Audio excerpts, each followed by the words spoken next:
Henry and Rose Jewelry is marketed as a stylish jewelry brand offering elegant designs, premium-looking pieces, and attractive discounts that can make the product seem like incredible deals.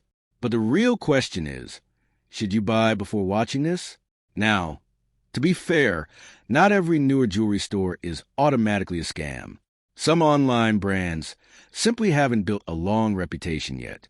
What it does well, the jewelry designs can look attractive. The pieces often focus on trendy and visually appealing styles. The website may look polished. Professional product pages can create a premium shopping feel where the concerns start appearing. Heavy discounts can be a warning sign. This is the biggest issue. Constant 50 to 80% discounts can sometimes create urgency and make products appear more valuable than they really are. Product photos do not guarantee quality. Professional images do not always match what arrives in real life. Material details matter. Buyers should carefully check whether pieces are solid metals, plated materials, or other alternatives. So, should you buy Henry and Rose jewelry? Short answer, proceed carefully. There may not be enough evidence to immediately label it fake, but buyers should research materials, customer feedback, and return policies before purchasing. Thanks for watching.